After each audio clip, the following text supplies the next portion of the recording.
Hello there. Welcome to Fate Mag Radio, the online voice of Fate Magazine. I'm Kat Hobson, your host, and I am so excited about tonight. It's been a great day because I got to go and have lunch with my dear friends, Denise and Ron Pridemore, and we got into the place that they love, that they say they can't ever get into. So if you're in Pensacola Beach, Flounders Chowder House is where you want to go. Now, this has been quite a week.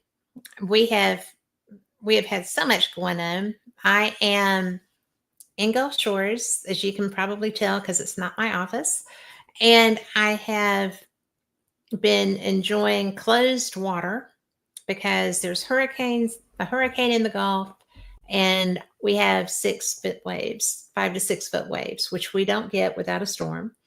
So all you can do is walk on the beach and get a microdermabrasion while you do it. The wind's so good. So we are, Fate Magazine is just really going gangbusters. I have some trading cards. I have some magazines. If you run into me somewhere, ask me. I've got them, and I will be glad to share with you. And we've got so much going on with the network. We are going to be Dark Realm TV, and we're going to be on your Roku. So that's getting ready to happen. Big deal. And I'm so excited about the people that we're going to be affiliated with. I love all of them. So big things happening here, including my guest tonight. My guest is Cheryl Costa. And y'all know her because she's been here before. She is just a brilliant data analyst.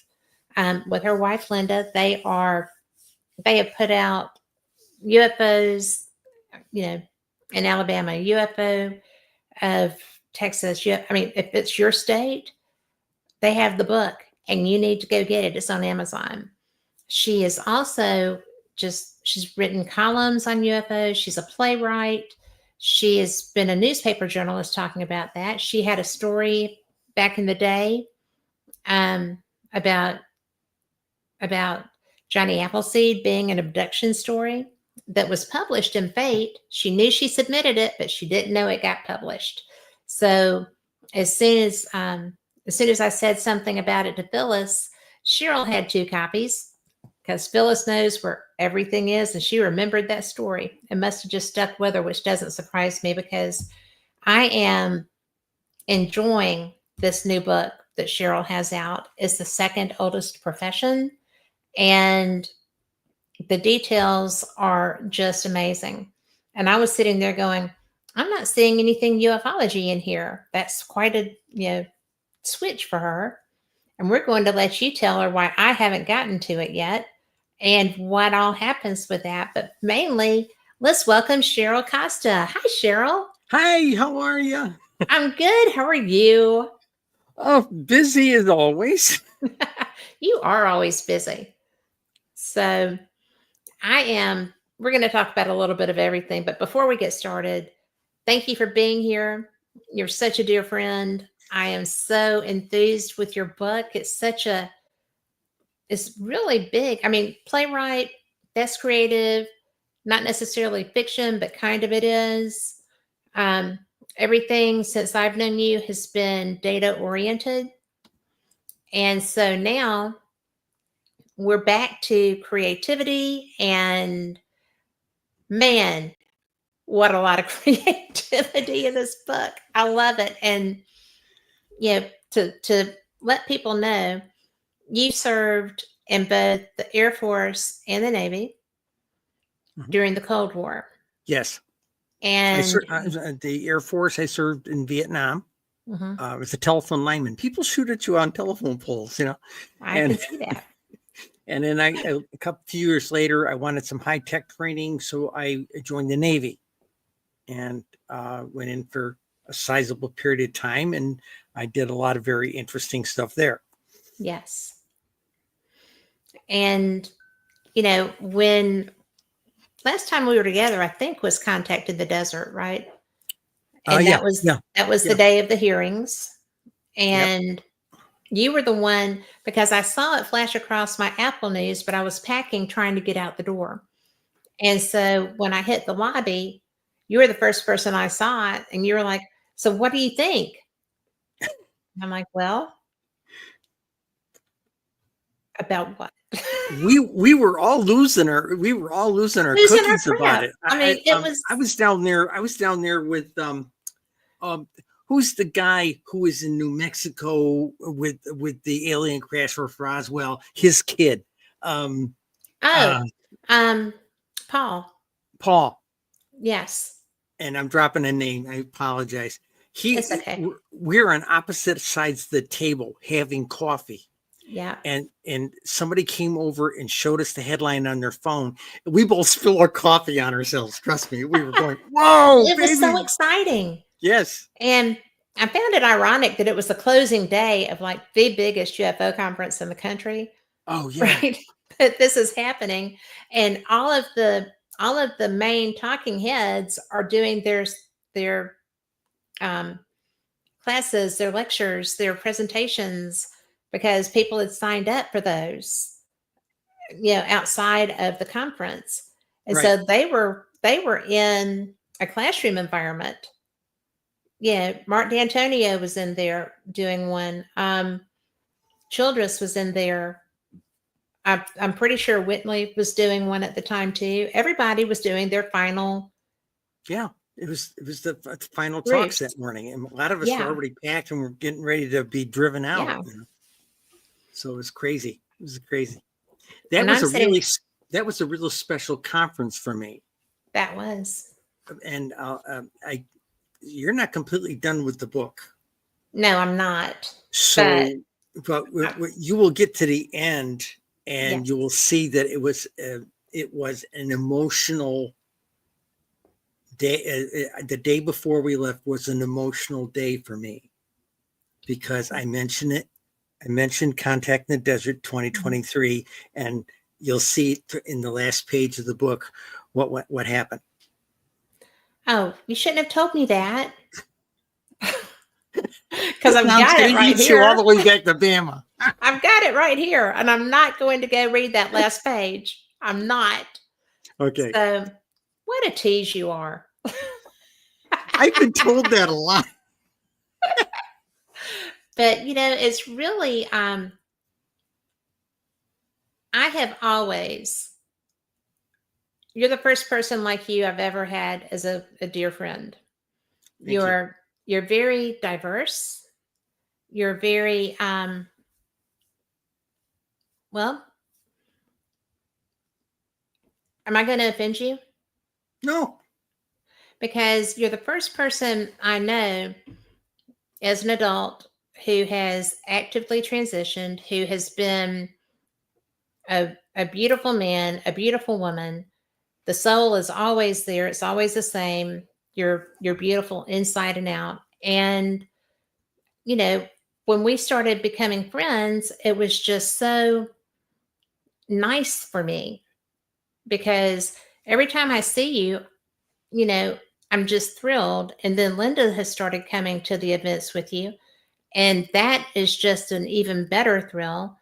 And you were in the military when that wasn't really a thing, and you were kind of during the a Vietnam era, yeah, you got spit on in airports. Trust me, I did. yeah, but I mean, but you still were true to yourself, and that strength of character is something that not everybody can pull off well. I You know, think that go ahead. I'm sorry.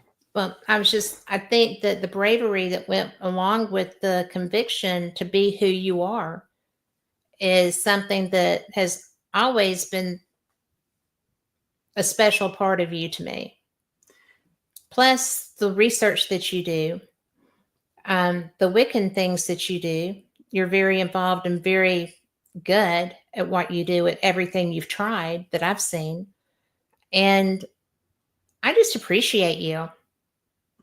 Thank you. So, you know, that's really something I probably should have said to you when we were face to face. I could give you a hug, but we'll get around to that at a conference this year. But or We next sort year. of danced around it in Arkansas too. At that Yeah, conference. So yeah. sometimes So you try to have a tender conversational moment with someone, and three people will always come by and spill a Coke on you or something. You know, yes, there's this functionality called but fate that just messes it up. You know. I'm familiar with fate. It's right up there. So that's fun. But I really do think that a lot of a lot of why I admire and am so open to the work that you do is because I know your character. And I know that if you're going to tell me something, I can take it to the bank. When you're doing the compilations of the UFO sightings, when you're doing, you know, well, everything, you're just really very good at what you do. Thank So you. thanks for Thank that you. because it makes me enjoy the research. Thank you. Yeah. And I do have my UFO cases in Alabama. Very good. You know, I had So, to tell somebody the other night, they wanted to know, how do we find the book? You go into Amazon book search, you put in mhm, my name, Cheryl Costa yes, with C's, okay, Cheryl and Costa with a C, double C. and you type in the name, just the name of your state Hmm. in Amazon book search, and boom, your book, UFOs in Alabama, boom, is Hmm. right there. Or whatever the name of your state is, it will be Yeah. right there. We've done 53 books about UFOs. Two of them were high level analysis books. Hmm. And then I got this crazy, wacky idea that Linda would stand up at conferences and say she'll never do it, you know. And I generated in 18 months, I generated 50 individual state books with detailed down to the zip code and village Yes. level. Okay. Now I Yes. had some people when they came out complain, but it doesn't have our little village in it. We had UFO sightings. I said, then nobody reported it. That's right. You know, I can't count it if it's not reported, you know. But the bottom line is there's 53 UFO books out there, and one of them just happens to be, I should show it off real quick. Why don't you? Yeah. Okay, I was always a This is subcontractor. a great book. Yeah, I was a subcontractor at the newspaper. I was not actually Yes. on paid staff. I just got Yes. paid per column that I did, and I wrote Hmm. a weekly column for 7 years. Now, what does that mean? That means an 800-word term paper every Thursday. Yeah. Okay. Okay, but this is a book. When the newspaper went under in June of 2019, I had been there since June of 2013, 7 years. Hmm. And because I was a contractor, I technically owned my columns. So I got permission from the publisher to go into their server and get the final edited versions of all of my columns. Right. And we put them in a book. And Okay. it's a great book. I It's a have great that book. one too. Lots of stories. If you like stories, great. Now, the Yes. books about UFOs in your state, there are no stories. It's where the It's just the sightings data. happen, where it is, and that type of thing. But that's what people were asking after we came out with the big analysis books. We went down to the county level, every Hmm. state down to the county level, and people were saying, well, I want to know what's going on in my town or village or hamlet. And so we worked on it through the COVID lockdown. Yeah. Okay, what else? We were all dressed up, no place to go. There were I weeks I didn't know. get out of my pajamas, for goodness sakes, you know. So I had all these people call me. I used to live in a Buddhist monastery for 7 Hmm. years. Okay, people were Yeah. calling me up. I can't handle being alone. I said, "Welcome to monastic life," you know. I had training. Yeah. Let me tell you how to deal with it, you know. But the deal was, we worked on it all through the 2020 and 2021 lockdown. Okay. And Yeah. I just got up every day, had my breakfast, and sat there and worked on this thing quietly in one end of the house. And Linda did whatever she was doing at the other end of the house. And that was it. And what I did was I built each individual book of all 50 books. Hmm. And when we moved at the end of 21 to the north coast of Ohio, essentially the Cleveland regional area, I came to Linda and I said, I have all 50 books done. She thought it would take years. Yeah. Okay. But it's an amazing thing. People think you sit down and start typing out a book. No, I had already built a lot of pieces of it doing the big books. Mhm. So I just cranked out the statistics for individual states and did the individual charts and graphs, that type of thing, and the maps and that type of thing. So these days you take things like PDFs and you just assemble a book like this, with the electronic PDFs, put them in the right order and get and number the pages. That was Yep. easy. So when we launched the 50 books, I'm a magical person. Okay. We launched the first one. It was UFOs in Ohio. And we launched it on Halloween, what Wiccans call Samhain, Mhm. okay, of 2022. And then next week we did Michigan. Okay. And then we did a couple of singles again after we'd done 5 books and we really had the process down of doing the registration on Amazon and all that kind of stuff. And Linda does all that. She had it Mhm. all solid. Then I said, here, I'm going to give you 5.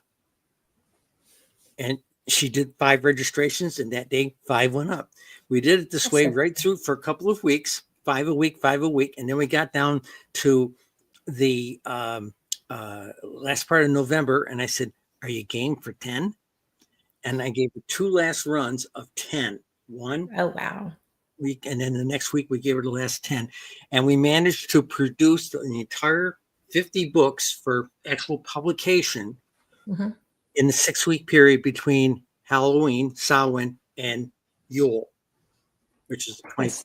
That's We wanted to get it done in one magical period, and that's what we did. well, good choice.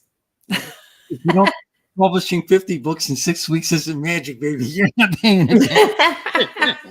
Even if it is formulaic, it's still Yeah. work. I Yeah. mean, it is still so much work. And the books are there's 5 different census regions in the United States. Okay, Yeah. so we colored the book we established a color for each census region. So that's why when you go on Amazon, if you search all of those, you'll see that there's like 4 or 5 different colors, and it's because of that. Yeah. Well, I was surprised, but I didn't know.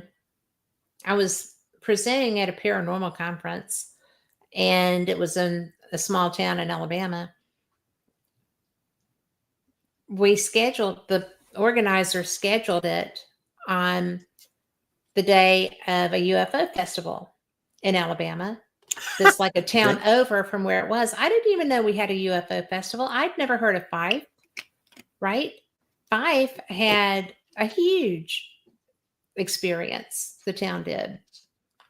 So now I know, and now I'm aware to go and do. But it's really fun because I'm always on my deck. I have dogs, right? And I'm a yard sitter anyway. I like to go Oh. out and hang out with the dogs and do stuff. And I was outside the other day and I looked up at Jupiter and there's a light beside it. And I'm like, and it was red. So I got my binoculars, right? And I went outside and I'm looking at it and I noted the time. And as soon as it was a decent hour, I messaged Mark D'Antonio and I was like, it is 4:52 in the morning. There is something beside Jupiter. It looks like a star, but it's not. And when I got my binoculars, it's red. So I sent him the message, but I left out the word Jupiter because 5 o'clock in the morning. So he sent me a message back. He said, well, I think you left something out that's pretty important. Can you go back and read that and send it to me? And I was like, oh, Jupiter. I left out Jupiter, but there you go. So if you could just, what is that? And it was something planetary. I mean, it was supposed to be there. And I think I shock him. I shock a lot of people because if I see something, I'm shocking anyway, right? But Report it. when You report it. I report them, and I had an experience, and the SCU guys, the Scientific Coalition on UAP Studies, I had talked to them about this because quite often when there are meteor showers, I see something go and stop in Orion in the belt. And it has happened a lot of times, like enough that you know, it's always there. I've seen goofy things in Orion as well. Yeah. And so, I was talking to them and they were like, well, you should film that. I said, well, I don't have the equipment to film that, you know, but if you can tell me what to use, I'd like to do that. And so the guy was, yeah, he was actually being kind of, you know, hmm. And I was just kind of like, well, I'm going to do that. I'm going to find a way to do that. And then the MUFON person um, asked me why I didn't report it. And I said, I have reported it, but every time I do, the system kicks me out. I've tried it 3 different occasions, and every time my report did not go through their program. So I'm just kind of like, well, I don't even know what to say. I hear that. I hear that a lot from people. Yeah. And, they're big. That should work because that's where everybody tries to go and report things to. And, Jar with Butch Wachowski was the person that I would actually talk to the most about that. And I miss him so much. But where would you go? What would you do? What do you do? Me personally, Yeah. as much as I like the folks over at MUFON, these days if I have to report something, I report it to National UFO Reporting Center. Yeah. Okay, I know they're not going to have a boots on the ground team or something like that, but the thing is, I know it will get in. I know for a fact it will get in the database. They got a That's what I want. They got a really sharp database manager over there. They've reorganized the way they display, the availability of the sightings and everything like this. I think they took some hints from us because of the way we were organizing their data, in our books. And they've really made it very easy to look things up on that site. And my hat's off to them. It really is. So, well, thank you for that. And I'm not slamming MUFON. I'm a member, but the funny is I can't be because I'm still a functioning journalist. And our lawyers, the lawyers we work under, we have a very draconian conflict of interest clause. So, and every time I've tried to, they say, well, you should join. I said, I can't. Yes. Okay. So, but well, I mean, I just wasn't slamming them because, I know so many people that do a lot of really great things there, and I would never slam them. I think they're a great organization. They do. But reporting system is annoying. I think their IT system needs some serious upgrade. It has for a long time. Now, maybe they've improved it the last couple of years, but the last couple of times I was on it, say 2 years ago, it was still really clunky. Yeah. So, but again, it's a function of funding, things like this. Maybe they don't have the deep pockets that they had, So yeah. Well, every organization, everybody's jumped into their backyard. So, well, there's a lot of people doing what they do. Since some of the deep-throated guys did testifying, okay. Suddenly accessing them has been difficult. Accessing MUFON's been difficult. I've been completely shut out. So really, yeah, they won't generate a report for me for anything. So I don't do anything anymore. I don't do any statistical work. I did a 20-year study. Linda and I did a 20-year study, and that was our objective: the first 20 years of the 21st century, and we walked away from it. I write other stuff now. As is evidenced by my being able to, I had to drive. I'm in the middle of a GC park and I'm like, I have to leave. I have to get going.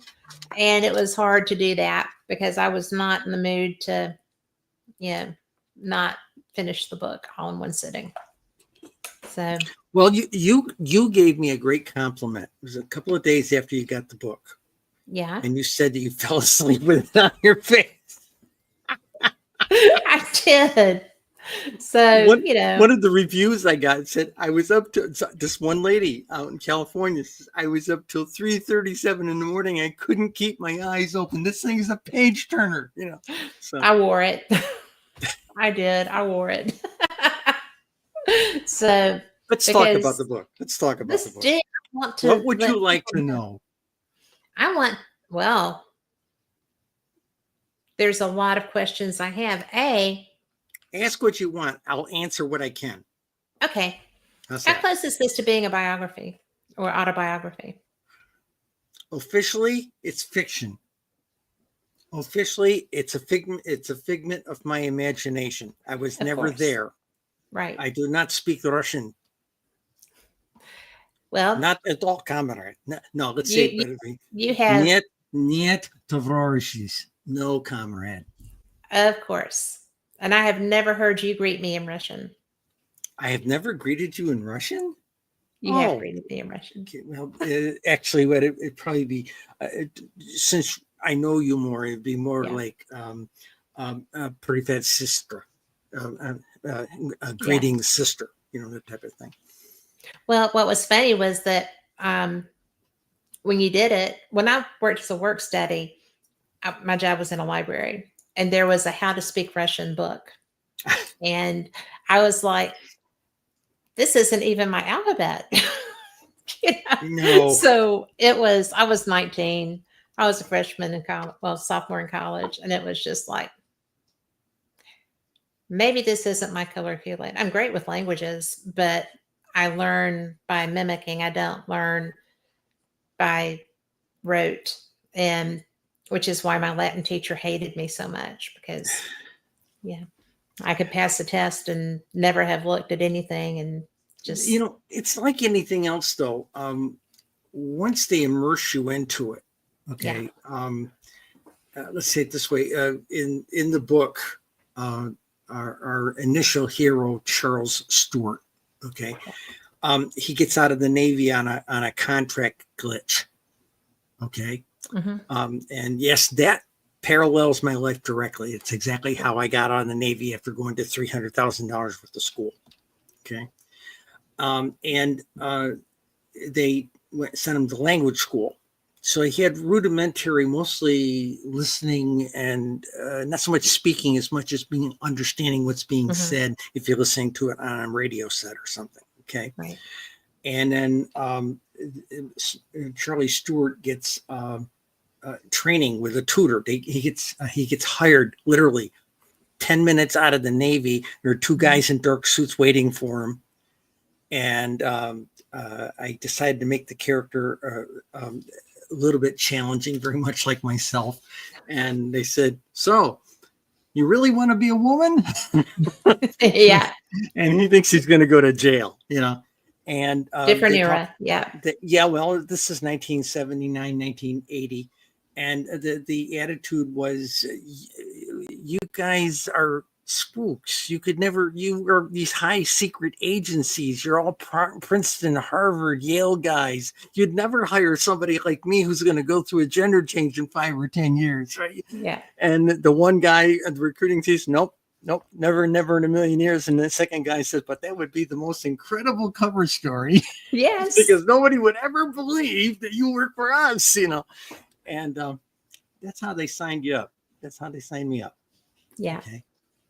I had to be, officially, I had to be extremely careful. You know where that story came from to begin with? The Tell whole me. book, the book it came from. I write short stories. I write murder mysteries. I got contracted last summer to write a ghost story set in the Adirondacks of upstate New York. 14 of us were contracted to do this, and that book's coming out in the spring.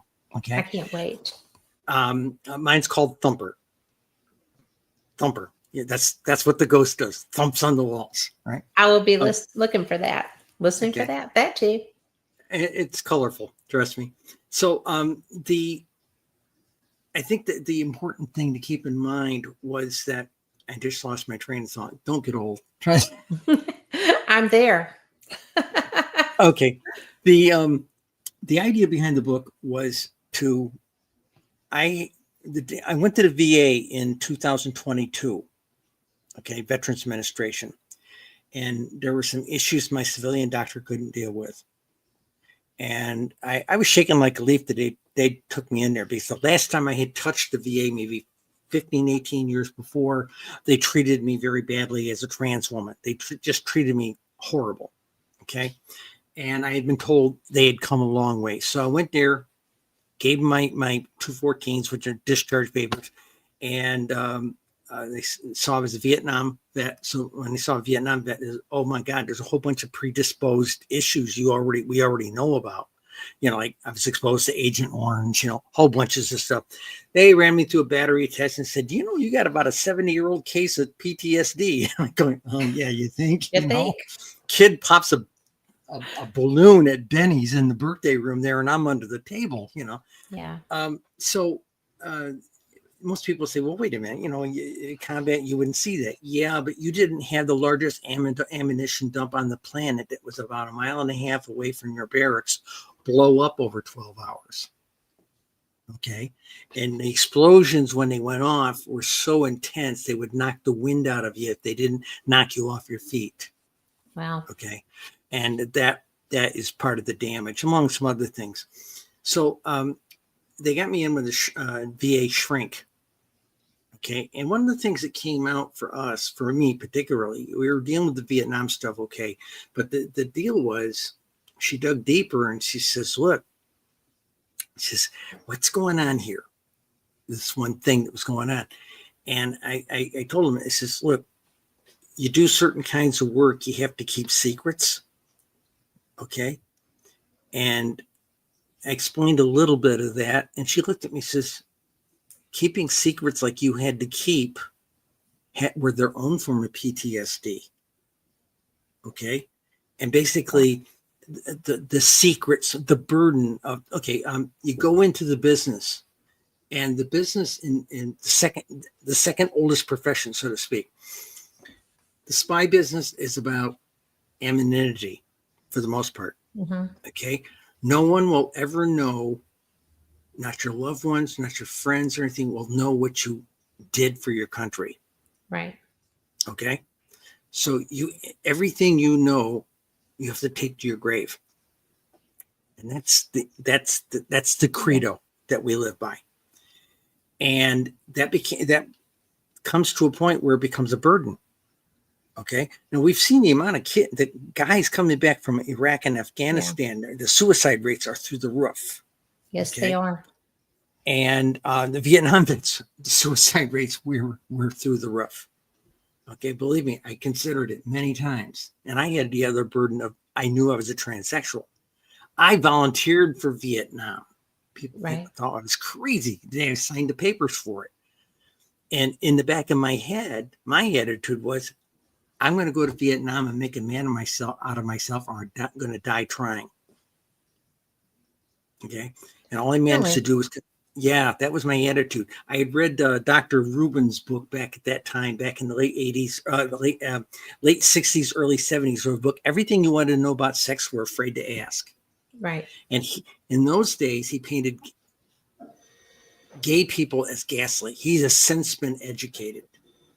But he painted transsexuals as mutilated homosexual transvestites. I volunteered. I read that book on a Friday night. I volunteered for NAM on Monday morning. Okay. I can at least, if I get killed, I'll go out honorably, and nobody has to know what I am. And he just painted a horrible, monstrous picture of this. Okay. And I discovered over time it wasn't like that, and he was full of baloney up to his ears. So all I managed to do, I didn't make a man out of myself, but I certainly came back a decorated war hero, as they say. So you can't do it. I volunteered for every stupid thing you could think of, thinking maybe this will be the thing that gets me killed. No, doesn't work that way. Went into Navy and got out of the Air Force. And a couple of years later, I joined the Navy because I was promised this huge technical training program, 2 or 3 years worth of school, 6-year contract. I said, wow.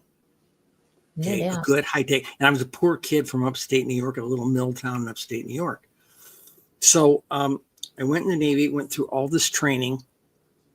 And what did I do on a nuclear submarine? I can tell you this. My discharge papers say I was a senior electronic warfare specialist. Okay. that and what that really means was I was trained. I went to school for electronic intelligence and photographic intelligence. Okay, I was Okay. trained to take expert pictures through a periscope. Okay, and I Cool. was trained to analyze other people's electronic signatures. Okay, and that's what we Can did. I ask, Sure. were if you were, because you're tall to be a submariner, but so Well, I'm is, only 5'8". We had guys that were 6'2" that were banging their head on the ceiling, well, but Chase Klotsky's husband was a submariner. yeah, he's He tall, isn't he? Yeah, he was was a, commander. Yeah. yes, he was the commander of Kings Bay. But when you were, you said you were capturing signatures, identifying signatures. Um, was that,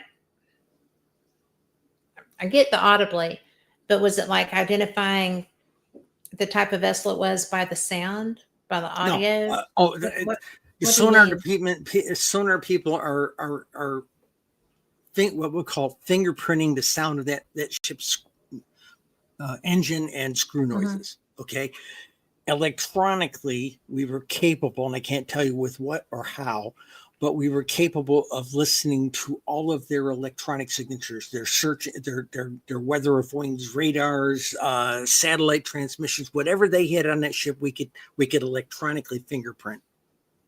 And it Okay. was so precise. And the thing is that people say, well, so you just did it to the Soviets. And I said, no, we did it to everybody, because your friend today may be your enemy tomorrow, and your enemy You today need to may be know your what they friend have. tomorrow. You, Yes. you document everybody. Okay. So yes, I played with all the kitchen tools in that kitchen. Okay. And so that was the nature of the work I did, and went to language school, all this kind of stuff. Um, went on a number. I can say this. I can't say where, but I went on a number of secret missions where we were gone for 75 or 80 or 90 days. Okay, but again, I can't talk about that. Okay. Um, Well, I wouldn't ask you to put one of yourself in jeopardy with stuff like that. So, well, yeah, you can't. I can't talk about yeah, that. Just you I wouldn't can't. ask you to. Even though it's probably declassified actually at this point. In fact, I'm writing the prequel to this for this spy book. I'm Oh my writing a prequel. gosh. Fans have already written me and say, what about her first missions and things like this? The stuff in the 80s, not the stuff in the 90s, you know. So Yes. I'm actually writing that right now. I'm All in right. 1981, 1982 in Algiers, Algeria, and Uh, that's where I'm writing the story right now. Um, the bottom line was, um, this kind of work is very specialized work. And when I was getting discharged, like Charlie Stewart was, it was almost a perfect narrative to my discharge from Navy. Okay, I yeah. had come back from I had just made first class petty officer. Nobody would believe when I told into command that my contract was not valid. There was something wrong, because they screwed me out of a $5,000 reenlistment bonus. And I tried for a year going through normal channels to get somebody to look at it properly. And I knew for a case, because one of the base lawyers says, I can't represent you, but you have a breach of contract. So There you go. finally, yeah, we did. And so my spouse of that era contacted Congressman Dodd's office there in Connecticut, and they called up the Navy. And I got a call Okay. on Christmas morning, 1978, from a senior master in chief in Bureau of Naval Personnel. He says, Costa, you don't have a valid contract with the Navy. You were in the Air Force for 2 years, and for contract purposes, you couldn't have more than 4 years for pay purposes associated with the Navy to reenlist in this special program. And with your 2 years, 12 days Air Force time, you have 6 years, 12 days. We can't give you the money. So we have to either let you out or reenlist you on a new contract without that clause. He said, I already got a job offer on the outside. They said, well, fine. Um, we'll notify your command to let you out. I had just made first class petty officer. I was now one of the senior people in the electronics team. Okay. And we were getting ready to go to Mediterranean. And and the CO says, so-and-so's wife's in the hospital. We just gave him emergency leave. And so-and-so just went, parents or somebody killed in a car wreck down in Texas someplace, and he's gone. You're the most senior tech of that gang. You got to stay with it. Well, ride us over to Italy. We'll ship you back in a couple of days. So it was like 7 or 8 days going over. And so they flew me back from Sardinia. It was a strange flight. When we landed in New York City, there was this horrible storm going on and everything, and they couldn't offload our baggage from the plane because it was like 50-mile-an-hour winds out there on the tarmac. So we're all stuck in customs hold. Right. Because until we can get our baggage and they can look at it or something like that, and then look at our passports, that was it. And so we're sitting there. Finally, hour and a half later, they're letting us start to go through customs again, right? And look at this little Asian lady in front of me. I said, little short lady. I looked at her. I said, God, has anybody ever told you you're a dead ringer for Yoko Ono? And she grinned at me and she nodded over at her husband who was getting his passport stamp. It was John Lennon. Get out of town. Arm's length from me. I guess she had been told she looked like Yoko. Yeah. So the deal was, I got back and went up to Navy personnel on Monday morning. I came back over the weekend and pretty much played out the way I wrote it in the book. Okay. And the conversation obviously abbreviated and tightened everything. And then the guy says, there's these guys in suits that want to talk to you. And they got me in that room, closed the door and said, 1970, this is 1970. This is actually now at this point is now 1980, January, February, or early February, 1980. He said, in 1975, we got this picture of you going into a private clinic in Hartford, Connecticut. I said, were you following me around? He says, no, lots of people go from the Navy, go there because they're having trouble with their marriages. They got drugs or alcohol problems or something like this. And we watch it and we ran your license plates. We wanted to find out what you do. And we found out you got this high clearance. You're on one of the submarines and everything like that. And then the second guy was saying, so do you really want to be a woman? I said, you got a court order to find out what my diagnosis was? Wow. And that led to a conversation where, well, how would you like to come to work for us? You've just been through $300,000 worth of school. The Navy were idiots to let you out for a measly $5,000. I mean, that's chump change. Yeah. And he said, would you like to work for us? I said, I could never work for you guys. I said, you're all Princeton, Harvard, and Yale guys. You would never have somebody like me working in your ranks, somebody who might have a sex change in 5 or 10 years. Yeah. And the one guy looked at the one guy, older guy, really looked at a corporate executive and he says, nope, we couldn't have anybody like you work for us. Oh, no, could we? And the other guy looks at me and says, but it'd be the most fantastic cover story because no one would ever believe you could work for us. Yeah. Okay. How could they pass that up? And I said, will I get good pay and benefits like I was getting it? And he says, oh, for that company? I said, I was going to those guys? Yeah. So I signed up. And they put me together with a tutor. His name isn't Dr. Sardaroff like it is in the book. But I think in the book I mentioned first time Charles meets him. He says, God, this guy looks like John Houseman, right? Yeah. And he did. He came into the room. He looked like John Houseman as we remember him from Paper Chase with that gruff thing. Right. I'm going to make you all into lawyers, And this guy's attitude is, I'm going to make you into a spy, So this was a tutoring. Okay, I have to stop you because it's your mindset is not a lot different now than it was then. It's really not. Your daring may do, as it were, right? You're still the same person as that kid that was going in and learning all this stuff. And I just find it so fun. I mean, I'm pretty sure you found it fun that you were going to get all this money and all this pay and all this, set up to be able to do what you're really good at, and Mhm. you're still on the government dime. Yeah. I mean, That was you the know, fun part about it. But the other goofy part about it was um, he sent me down and he says, we're going to teach you to be a Sovietologist. I found that word interesting. And basically he says it's not just about speaking the language. He says, yeah, he asked me to speak a couple words to him. And I did. And he says, you speak it like a clumsy foreigner and you got a slight northern accent, and but he says, I'm going to teach you everything. A year from now, you're going to be able to sit down and read the morning edition of the Soviet Union's Pravda newspaper, Yeah. as easily as you can read the New York Times right now. Okay.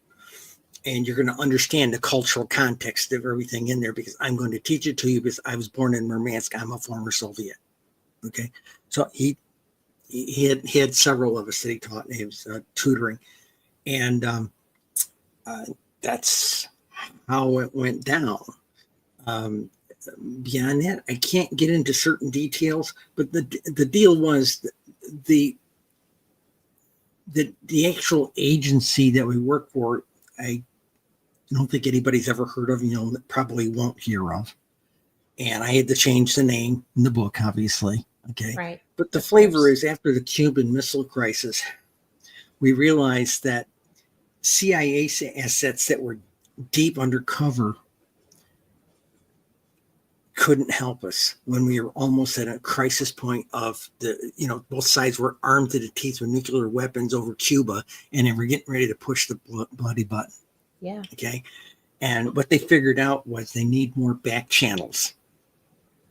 And the agency, CIA type assets, were trained to go in there and do short-term special missions. These folks were training people for long-term deep immersion assignments to establish back channels, friendships and relationships. Okay. And some of those relationships last, as you'll find out towards the end of the book, lasted a lifetime. Yeah. Okay. And the first story, and again, this is my shrink talking to me. Tell it. Maybe you don't have to publish it, but tell it. So actually, the first story I wrote, I'm a short story writer, so I stay with my form. The first story that I actually wrote ended up being the last story in the book. Okay. They called her out of retirement, and another counterpart that she had worked with out of retirement. Well, I can easily say that. You've read the book up to the point you read the part about Chernobyl. Mm-hmm. Okay. The lady who is really Anya Gasoff and I are pals. We're still pals today. Okay. Right. And we talk all the time on Facebook. Okay. So the deal was, these people, we have these relationships with people, and they called us both out of retirement. And neither one of us had been active since around 2010, 2011. Yeah. And they said, we need you. I said, why do you need us? You're still breathing. So yeah, we'd like to stay that way, And the bottom line was, there's this guy that wants to defect. I said, nobody defects from there anymore. He says, this guy was pretty high up, and he's sick of Putin. Oh my. He says, we're not going to Russia. I said, wait a minute, Russia and Ukraine are in a war. We're not going back to Russia. Maybe, I'm not going back in that country after all this time. And he says, no, he comes to Canada on a regular basis to Ontario. And I said, a trade attaché.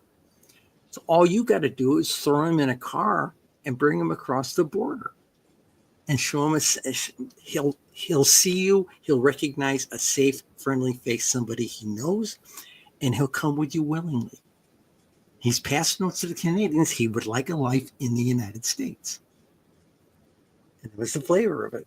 And so I wrote that story first since it was the freshest in my mind. Yeah. And I guarantee you, I think you will find it interesting. Well, so far I'm finding everything interesting, so that doesn't surprise me.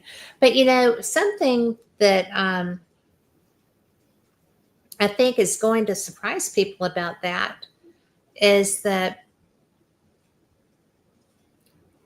Chernobyl is not a past tense thing. Oh no, You I know, read. Somebody sent me an article this morning. Says, "Hey, they found bacteria and fungus over there. It's actually thriving in the radiation." right. So, I mean, I love reading those things. I am a news, peruser. I look for odd, weird, cool things because I think that's fun. I need to put my Yeah. disclaimer in here. Everything I just Yes. said never happened. In fact, it says it in the book. This is a figment of my imagination. Of Okay, course it is. please. This is all a figment of my imagination. Of course it is. Now, Because Chernobyl was interesting. I can only imagine, you know, and I sit there now and I look at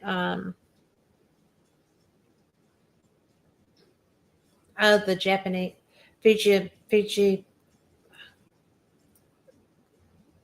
the Say that. reactor that's still leaking.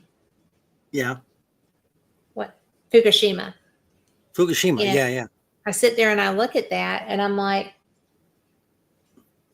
there's so many. Everybody thought that Chernobyl could be an extinction event because nobody was really that familiar with that It's contained. environment. It's Yeah, contained. They put a sarcophagus over it, so to speak. yeah.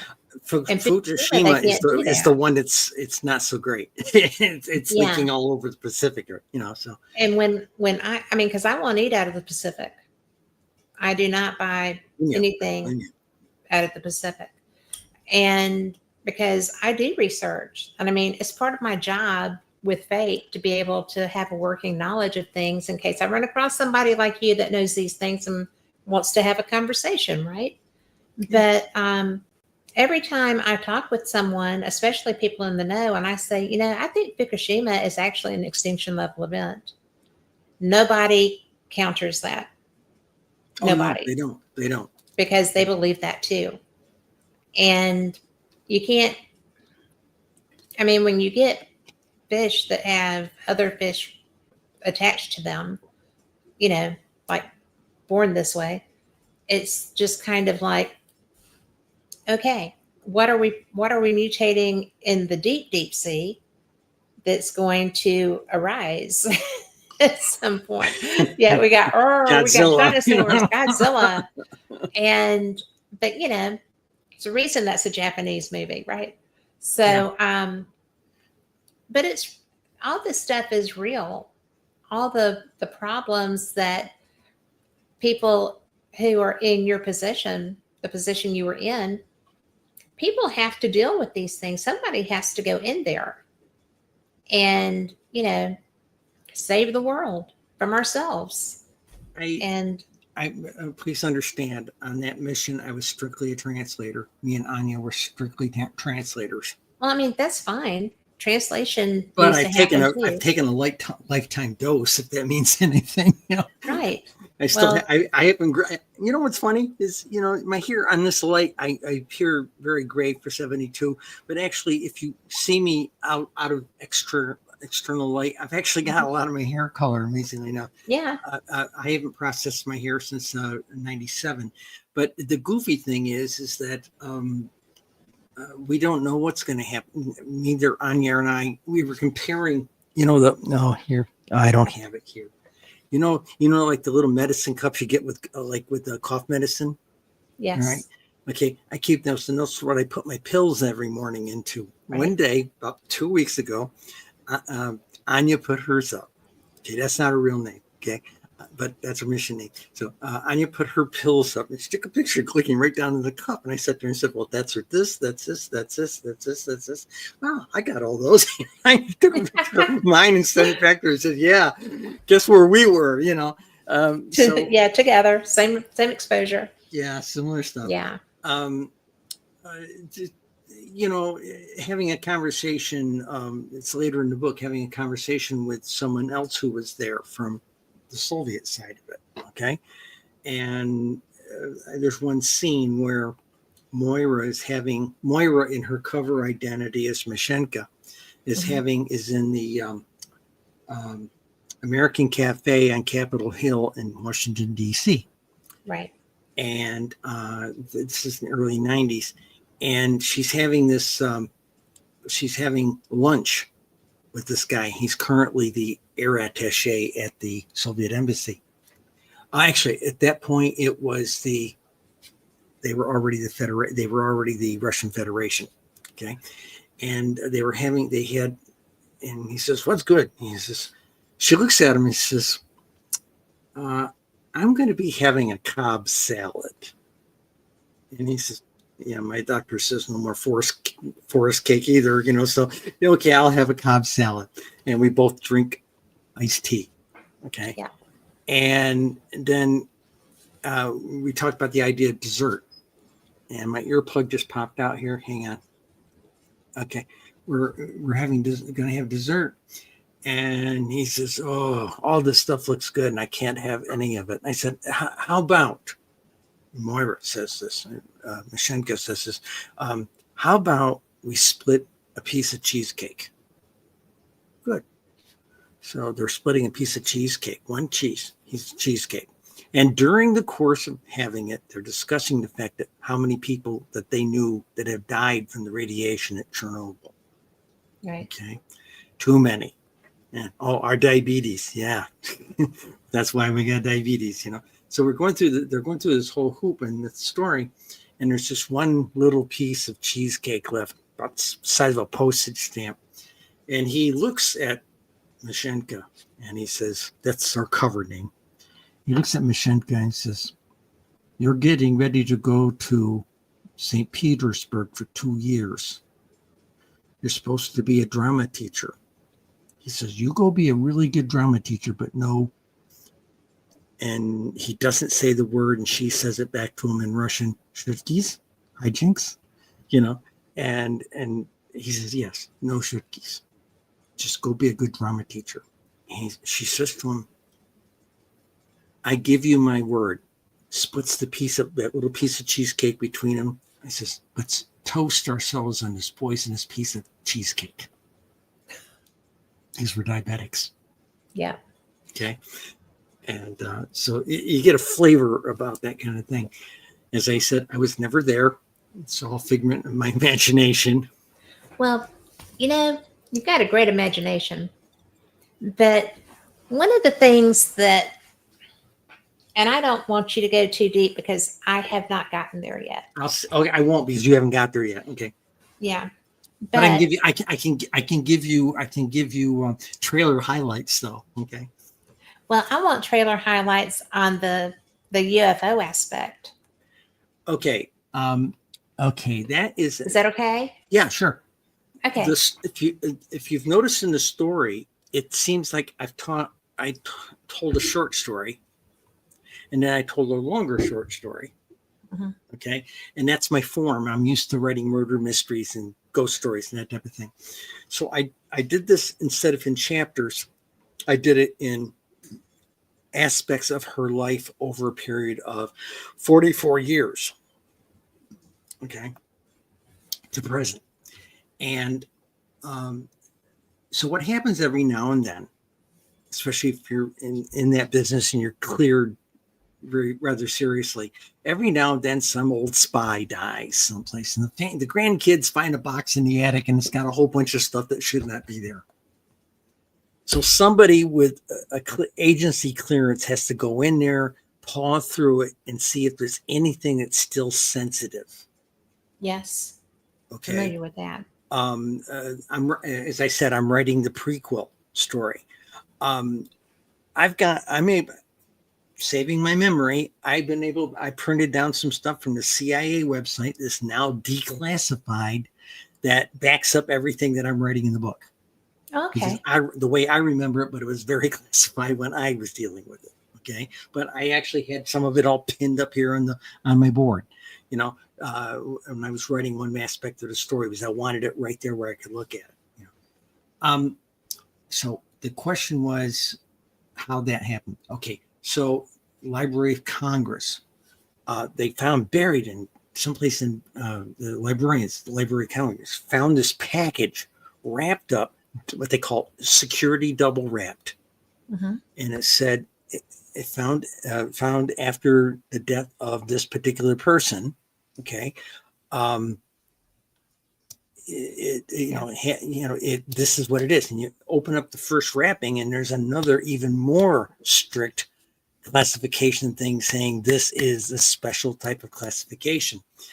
And they don't know what to do with it. So we take it into a security area. We get another agency involved with it, okay, to Right. help sanitize the material and everything and figure out what it is. And they start figuring out, oh my God, this woman worked on the H-bomb, for God's sakes. And maybe she was afraid they were going to erase her contributions to it. She was a woman. Okay. Mhm. And when there's a whole bunch of World War II wire recordings in there, before we had cassettes, before we had magnetic tape, we had wire recordings.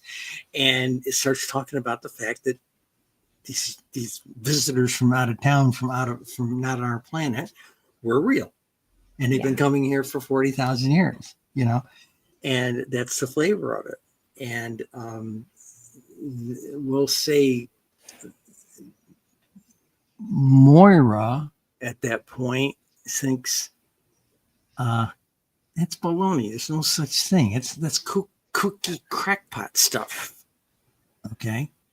Right. And slowly she starts saying, holy God, this stuff is real. Okay.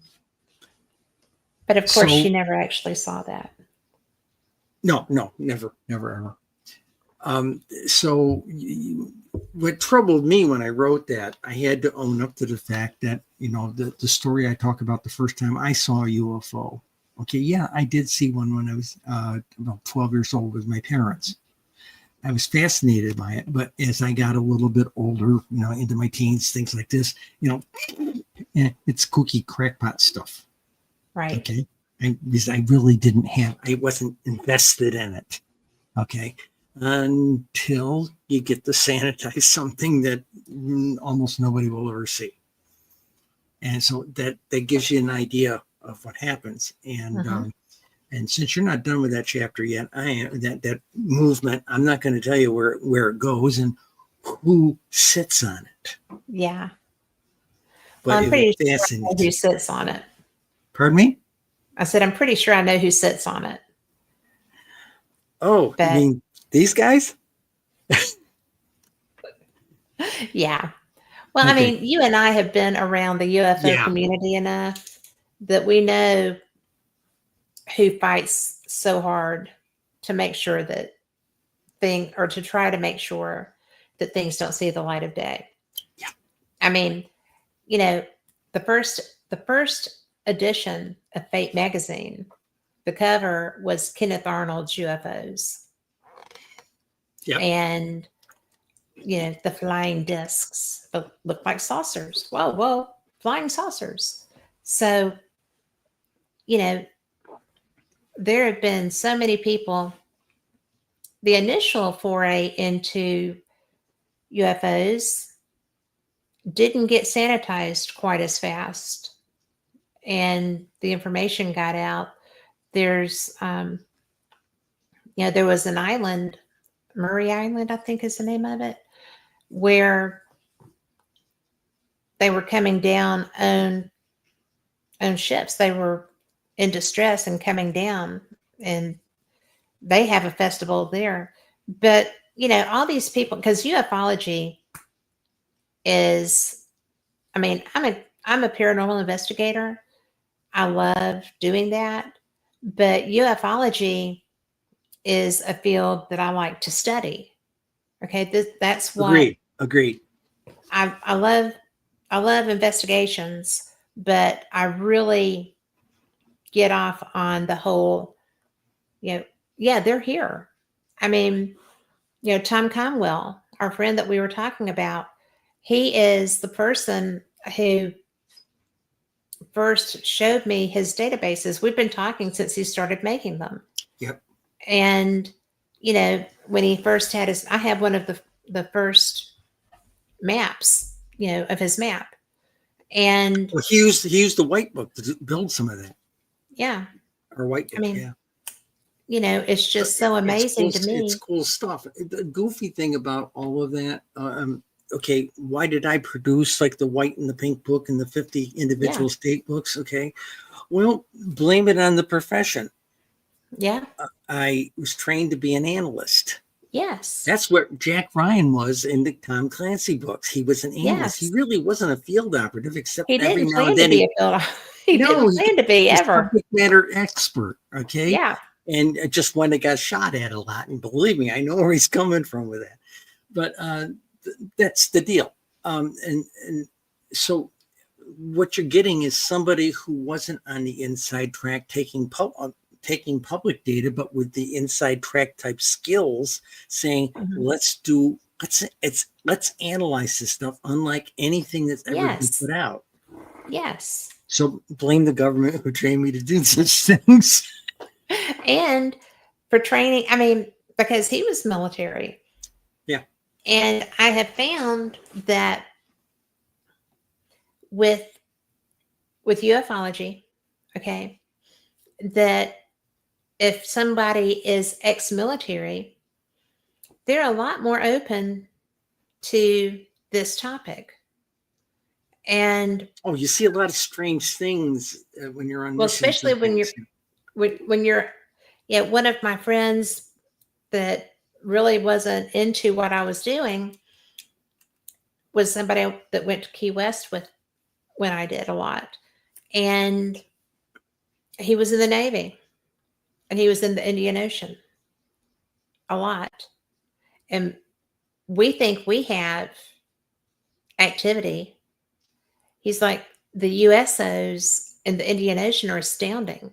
There is constant activity. I've heard that. And now I want to go to the Indian Ocean and just hang out for a while, on a ship. My husband would never let me do that, but it's a good thought. But because he wouldn't want to go.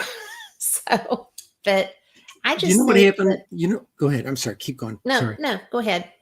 Do I know what happened? What? When I physically got the book out, Yeah. my shrink, I sent her a copy, and she went through it, and it's somebody else on those pages, but it reads too bloody true. Right. And so she says, "You're going to get in trouble for it." And I says, "Hey, read the disclaimer in front. I was never there." Yeah. It's a very clever disclaimer too. I'm just going to put that out there. It is. So, I mean, it's But really well done. there are other books that have a disclaimer not unlike that. Okay. Yes, I know. But the deal is that you're in that touchy area. You take security oaths, and you're not supposed to say anything. But actually, except for nuclear stuff, and that's what they're hooking all these deep secret guys. They hooked it into the Atomic Energy Act, and that doesn't automatically declassify. And it was clever to do it, but I personally have some disdain because they used that type of classification for something it wasn't intended for. Yeah. Okay, to hide something to the point where almost nobody can touch it. But like I said, most of the stuff I dealt with long time. The only reason they used to put 50-year, like World War II, was like a few years ago. We only started seeing true stories from World War II, spy stuff, things like this, is because back in the day, most of us didn't make it past 60 years old. And the idea, if they classify something for 50 years, there's a very good chance we'll all be dead before somebody wants to take revenge on us or our families, that kind of thing, Granted, my training, I've been through all kinds of school, and that gets talked about later. And I'll probably spill one little joke for you real quick. I've been through all kinds of school. I know 20 ways to kill you, as they say. And the hardest school I ever went to was they put me through 8 weeks of charm school. And I had to learn to dance backward in heels. Because I learned to waltz when I was a kid with my mom after school. Yeah. She didn't want to make a fool of I didn't want me to make a fool of myself with a girl dating in high school class or in college. And the deal with that was suddenly I had to go on an assignment where I had to be a bit more upper crust about my training. They put me through extensive charm school. And oh, by the way, one day I had a meltdown as I don't know how to dance backwards in heels. Ginger Rogers did everything Fred Astaire did, but did it backwards in heels, Yeah. And so it gets interesting. And when you get to that part of the book, you realize where the real stress of the PTSD comes in. I'm supposed to be anonymous. I'm not here. I'm invisible. Hey, this is something you'll appreciate. Women, we're invisible. The older you get, the more invisible you are. That's true. Okay. As somebody who's been a girl for 36 years, I learned that very quickly. Okay. Really? And that was something that was an odd awakening for me a long time ago. And there's even a comment back in the last chapter of the books. Anya is saying to Mashenka, hey, we're old ladies now. We're even more invisible. Nobody will ever see us. We're harmless, we can get away with murder, So, but thing is, I do that in the front of the book. I mentioned I did a dedication to the women spies that we won't know and will never know because they did their job so well that agencies erased their existence, that type of thing. Of course, that's the patriarchy, but that rots. But that's the deal. Go ahead. It's kind of like, during the World Wars when all of the men were shipped out and the women were running the munitions factories and they were running the farms and they were running the businesses. And then, they were, Rosie the Riveter. The women saved our country while the men were saving everyone else. And yet when the men came back, the women were kicked back out. Yeah. And, it's go the home same to your homes and children. Yeah. Yeah.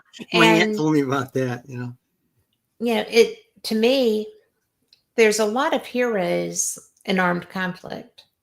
Yeah. It's not just the soldiers that are, on the battlefields. It's also the people, the spooks that do what you were doing. It's the people who, are willing to put their professional life aside as positions that go and take care of people. There's so much involved that doesn't. Did spooks offend you? Say it again. Did it offend you when I said spooks, like spies? No. Okay, I just didn't want to. But, it's just so, there's so many people involved in making the world a safer place, ostensibly a safer place. Sometimes it doesn't always work out. No, I get that. Another term we use among ourselves sometimes used to be the invisible people. Remember, we were supposed to be, no one's supposed to know what we do, Mm-hmm. So the flavor is that the words are coming hard here. Bear with me for a moment. It's okay.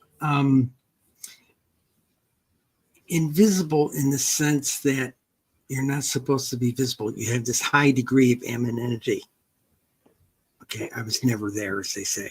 Okay, right. But then you find yourself in a situation, and you'll find this out with Mashenka. By the way, for the audience, the character's name is Mashenka Irina Petrova. Okay, and she finds herself in a situation where they have put her in a mission where the intent was for her to make a splash on both sides of the Neva River. That's the river in St. Petersburg. Okay. And she suddenly has this high press visibility. Okay. And she is constantly saying to herself, this is one of those PTSD hooks, I'm supposed to be anonymous. I'm supposed to be anonymous. I'm not supposed to be here. I'm not supposed to be this person and everybody knowing. She goes on and does the lady who did an interview with her in Washington, D.C.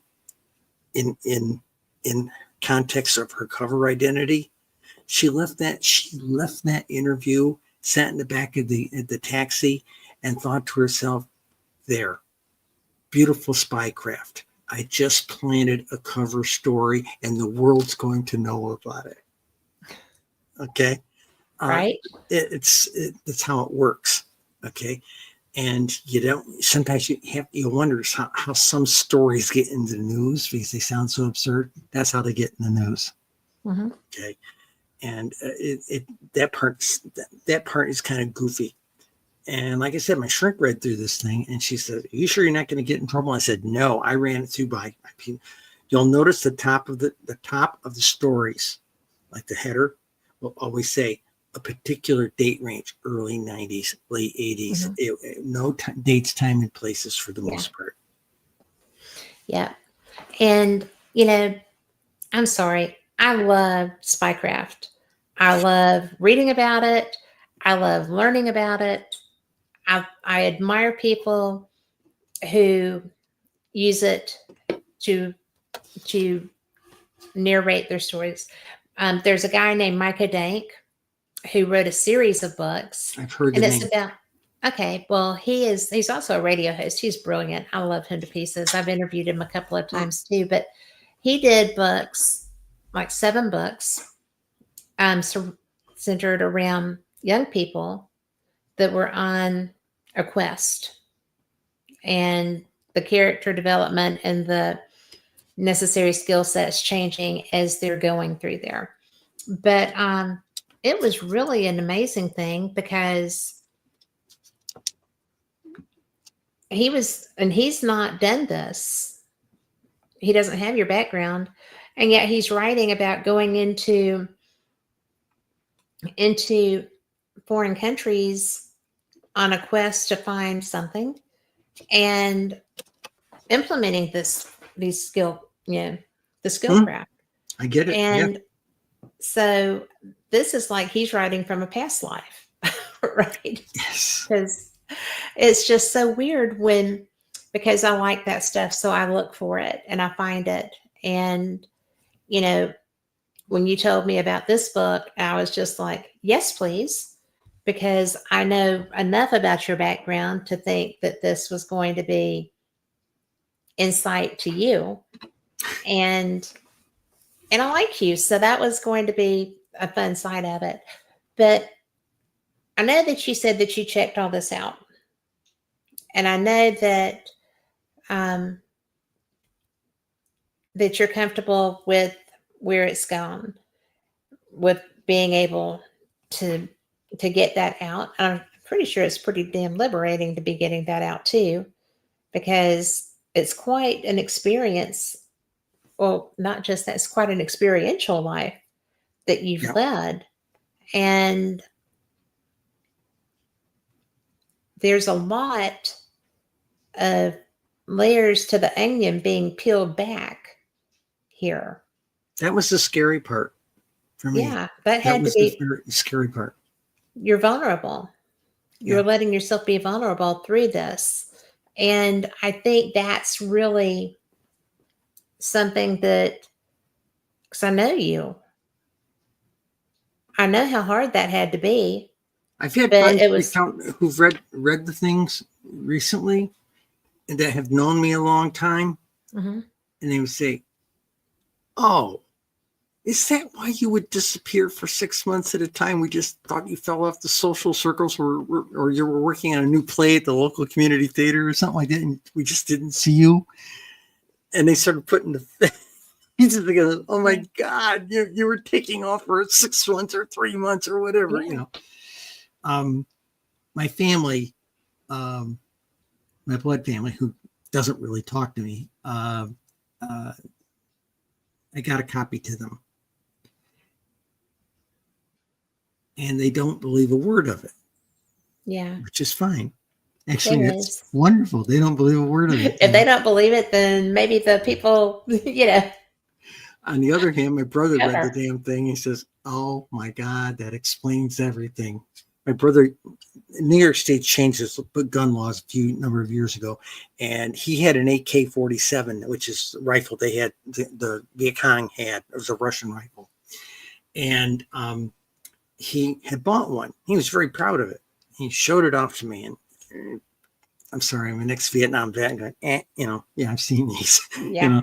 And he was really showing it off to me. And he went outside to get something, and he came back and he found it on the dining room table, completely field stripped and laid all out there for him. and so when this book came out, Mom, I told you. So there's cute little aspects like that. In the last movement of the thing, there's a thing where I had to go speak at a metaphysical conference out in the Midwest. Okay. Yeah. And I literally started. They looked across the parking lot at each other. They had not seen each other for 38 years. Protocol wise, they shouldn't ever be in the same state, county, definitely not the same city. And here they are in the same bed and breakfast. Wow. Okay. And it was me and Anya. We hadn't seen each other in 36, 38 years, something like that. And so it was, you'll see some drama there with that. So we wrote that as it played out. It was, I was keeping it in my diary. That's fun. So it's goofy. And, there were people when I first came out with UFO book or started writing a UFO column. Yeah. They were saying, where the hell did this chick come from? She fall out of the sky? I heard several people use a term like that. Because who knows this much about it? We haven't heard of them. Okay. Right. And so that was probably the toughest line for me to walk. I could see that. Yeah. Because I couldn't explain my perspective, not so much my definite knowledge on any specific case, but my perspective and my view, and then my analysis skills. Mm-hmm. Okay.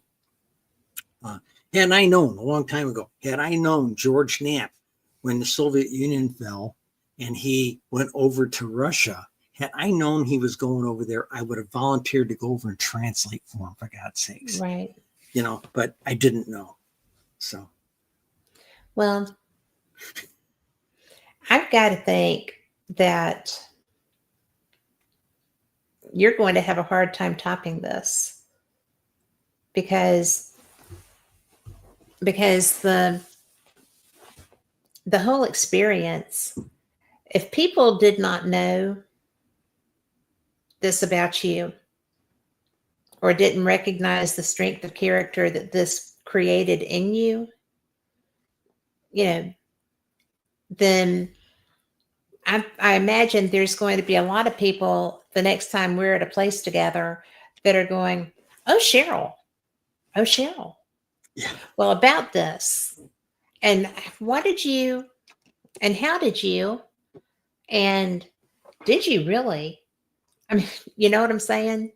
It's going to be quite an eye-opener. I was never there. I know, but they're like me, right? They read between the lines. The people in ufology that we run around are just like us, so it's going to be quite an interesting. My wife, Linda, is technically my publisher. Yeah. Okay. So we tend to keep it very separate until I have something finished. Mm-hmm. Okay. And I went and printed off a manuscript copy. Okay. I went up to Kinko's and ran one off, right? Brought it in. Right. And it wasn't Kinko's, it was Office Max or something, And I brought it home, put it in a 3-ring binder for her. And she says, okay, I'll get around to reading it in a couple of days. And she took a 4-day weekend, holiday weekend, said to sit down and read it. And she had read the first 2 movements. So she read about Charlie getting out of the Navy. She read about the Chernobyl thing. And she came in for the afternoon nap we sometimes take. Okay. She came in the bedroom, laid down in the bed. We cover up with this light shawl type of thing. She says, when I was in grade school, there was this idea that because of the Cold War, my advanced class, we were like an advanced placement class in like early grade school. And our city school district was training the best and brightest to be the survivors. And they were teaching us Cyrillic. They were teaching us Cyrillic along with our English and all this kind of stuff, right? Just, I don't remember a lot of my Russian, but she says, holy shit, Cheryl, I didn't know you went to language school. And I said, yeah, I kind of kept it to myself. And that rattled her, because here's somebody I've been married to for 20 years and she didn't know this side of me. Yeah. Okay. It didn't, I asked her, does that scare you? I mean, did I keep something from you I should have told you about? And she, the more she got into the book, she said, no, I see you all through the whole book, you know, and no, I'm not worried about it. There's some things you had to keep to yourself. So, yeah. Well, but every military spouse knows during service or after knows that there are going to be things that you just can't address. And True. I mean, that's why, especially I think for families where the spouse that served comes back with such extreme PTSD that they're waking up screaming, that they're, you know, doing all of the stuff that goes with that, then, you know, I can't imagine that being David and me not knowing what it is so that I can help him with it. Mhm. So there's a lot of ways that spouses suffer through that. And I think that even though it doesn't appear that you were reacting in that way, there's a lot of stuff that will alter your personality based on your life experience. I know that Oh, yeah. everybody has that. Well, people ask me why I spent 7 years in a Buddhist monastery. Yeah. Okay. You were healing. Well, partly that. Yeah. Ran away. Well, no, it wasn't completely that. They picked me out of a crowd of 100 people and said, we know you. Mhm. Okay. So I knew that. that was important for me to, you know, to explore that. Had I been this monk back in early 19th century Tibet, okay, fine. Yeah. And I got to the bottom of it. Okay. But while I was there, see, what we don't talk about in our gun culture here in the United States, we solve everything in the movies with guns, you know, and everything like this stuff. And what nobody ever talks about, especially if you've shot someone, especially if you've killed someone. Yeah. People, it's like a Twilight Zone episode. Rod Sterling had one like this, you know, where the dead people were in the mirror when the guy is shaving in the morning, you know. Yeah. And I've talked to some other vets, and quietly and coyly they say, yeah, that they're with me. Yeah. Okay. And it took me that time, 7 years in that monastery, to develop the skills. Didn't handle all the PTSD, but it gave me the skills to make peace with those 6 sets of eyes that were looking back at me. Right. And I was able to make peace with them. And in my case, when it meant to, I sat down, each one of them, I gave them kind of a name, and every one of them, over a period of about 3 months, I did the high passage rites for each one of them, as if someone's doing the proper good Buddhist burial, so to speak, you know. Right. And I did that, and one by one they disappeared. That's how I managed it. It was less a psychological problem and more of a spiritual problem for me. I could see that. It would be for me. I And mean, unfortunately, in the clandestine business, I never had to kill anybody. Okay, I was very fortunate in that regard. I never. The nature of our business was to go out there and make good friends and be pals with people, so that if something goes to hell in a handbasket, you got somebody to call up, and, you know, we'll say in the Soviet Union, and say, "Can you go bend some ears?" You know, and that type of thing. There was this whole idea you had to make have these contacts, relationships. And some of these relationships were forged, and as they say, forged in fire, so to speak. and Right. last a lifetime. And this book literally ends with the story of a friendship forged over almost 30 or 40 years. So it was it's a very interesting way of looking at. Most people don't get to have that kind of a friendship and a relationship, that type of thing. So again, I was never there.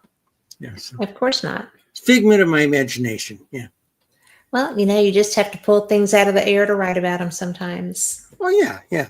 Yeah. I have been informed that the International Spy Museum in DC has a copy of my book now. Of course they do. So, but I am writing the prequel, which is interesting. It's pretty much all set in the 80s, and after Chernobyl, what happened to the spouse, Yeah. okay, in 86. We get to tell you she got drafted into the service with Moira. Okay. And it's a cute story how it happened. And she ended up working, she was loaned out by the agency to AISE, which is the Italian intelligence service, because she speaks Italian like a native. Mhm. And she on her mother and grandmother's knee, and she worked for them. And when I was on assignment in Algeria in 81, 82, almost 2 years, the agency, we couldn't fly home and be our regular selves, but gee, Svetlana got to go and fall in love with this nice Sardinian chick. Okay. They had to do it. They had to do it in their cover identities, but they got to see each other about every 4 to 6 months.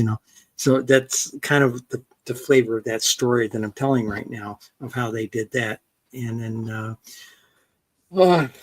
I'm sanitizing a couple of other ones that I can tell, but they're all going to be set in the 80s, since most of the stuff here was, except for the Chernobyl and her getting recruited, everything was set in the 90s, Right. early 2000s.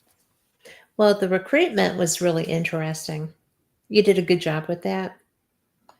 But I still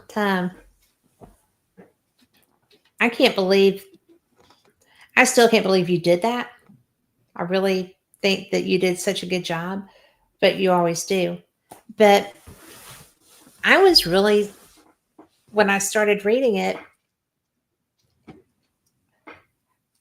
I was just kind of like, I know this person.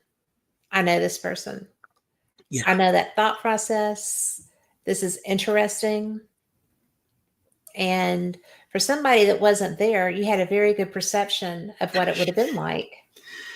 Now you sound like my writing professor from college. She went through it and was going to critique it, and she says, "Oh, I always knew there was something deeper going on inside." So, well, I am not critiquing. I'm just saying that you can see the stuff. How hard was it when you started coming back and you had to write the scenes that were very uncomfortable? Because there are some. Mhm. And when it's so obvious that it's not pure fiction. Mm. In the writing, it's very, I don't really know. It's not emotion. It's not, any kind of woo or anything like that. It's just, I think in some cases, some people have said, I gave them enough information so when an issue came up, they were in bed with me and felt the same fear that I was going through. great description. Yeah. Okay. They experienced that kind of, oh my God, she shouldn't be in that situation. I'll give you an example. You're reading the thing there with the World War II wire recordings. Okay. There's going to be a point there where those two investigators are on the run, Mm-hmm. okay, for their lives. And you're going to find out, and again, this is from these stories from the 80s. It's not in there, but they go to a safe house, and the safe house happens to be it's in Silver Spring, Maryland, up over top of an Ethiopian restaurant. And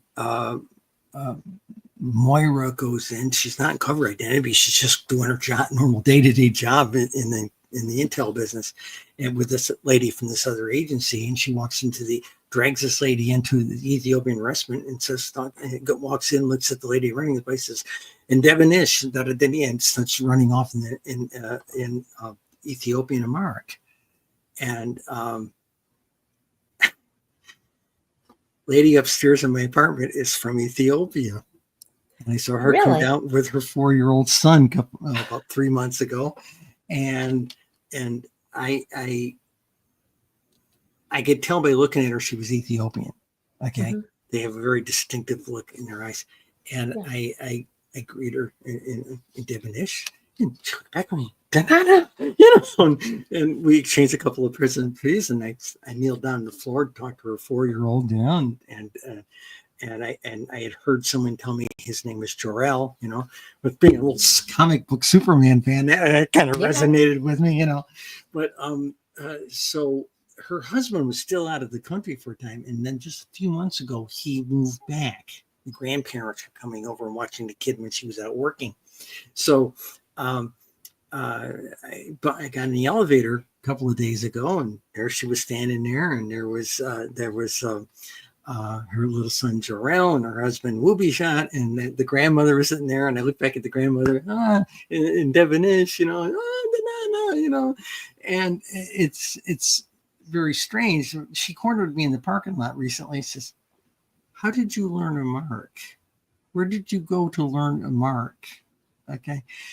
And I said, "I really can't tell you." Okay. But that's one of those 80s, early 90s missions, Right. And that was easy. I was doing courier duty. Okay. And flying, and I don't get into it, but flying courier packages from Bahrain down to Addis Ababa about once a week and back. Okay. During their Ethiopian civil war. So I picked up, hide that though. I picked up a huge amount of it, but not enough to really be conversational. Not much more in how to find the restroom, how to find the restaurant, how to find the police department, where's the airport, how do I get a cab, that kind of functional stuff. You go on a cruise, it's good to know that the toilets are called baños, if you're going on a Caribbean cruise or Mexican cruise, whatever, so it's that kind of stuff. But a lot of it stayed with me because over the year, back in the 90s, I can't say it there. Back in the I always say back in the 90s, it was very good. No, well, this is actually this is in 89-ish time frame. Right. I knew some people at the Ethiopian embassy in DC. Okay. And in the course of knowing them, I picked up a lot more Amharic. One of the guys brought his mother over to go to NIH to have some medical stuff done on a leg, and I got to be fond friends with his mother. Okay. And the goofy thing about that was I got my first dose of matriarchy, a matriarchal culture. Okay. What's this mean? I'm talking to her, and he says, okay, I talked about her son. Okay. And he says, so how many children do you have? And Mimi looks at me and she says, oh, I have 13 children. I said, wow. Well, where's your husband? Or, and she looked at me straight and says, well, where's the husband to the children? So which one? Said, what do you mean? She says, oh, I have 13 children. They each had a father. Matriarchal culture.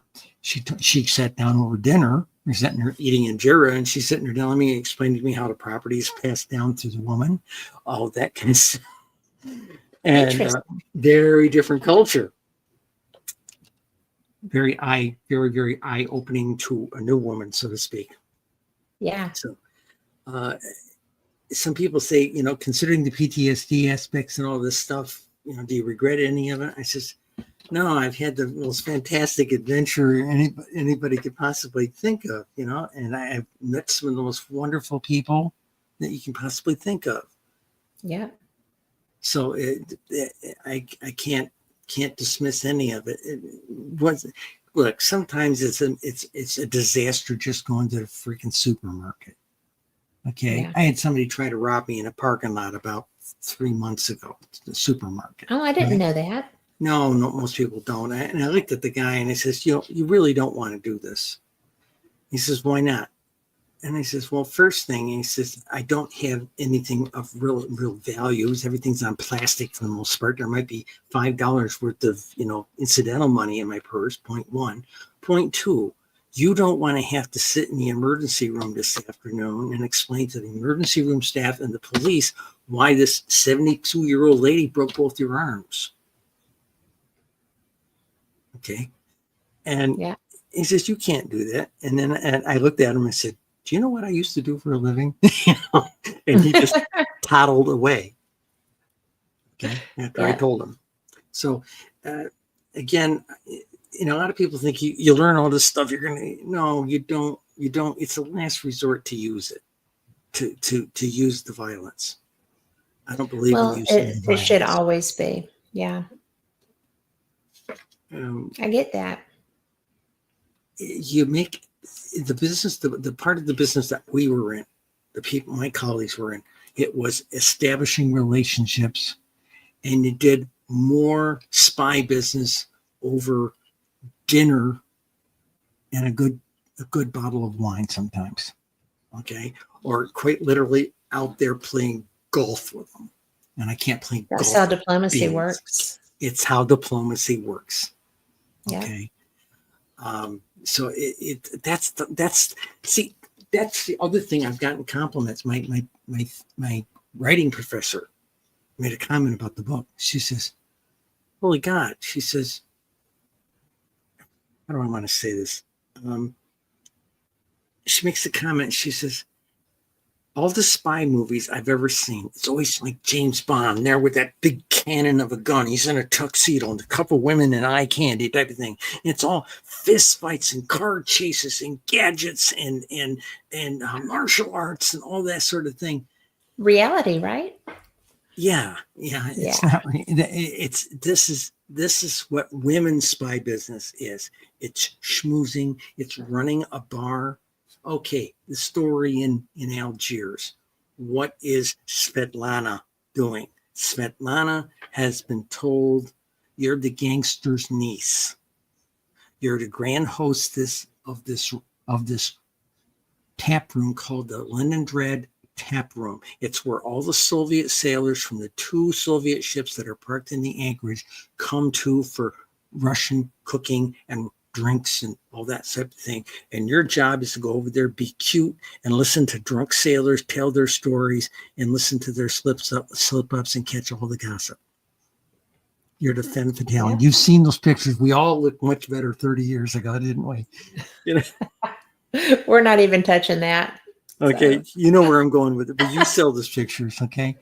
And that was the femme fatale. Drop dead gorgeous. Yeah. That was the femme fatale who just listened to these poor sailors away from Mother Russia and, here, have another vodka, and that was the deal. And just listen. Yeah. Just listen. And the last page, one of the last pages in the book, there's a quote from Mata Hari and there's a quote from me underneath it, and they're damn near the same quote. Okay. The best role I ever had in my life was playing my authentic self.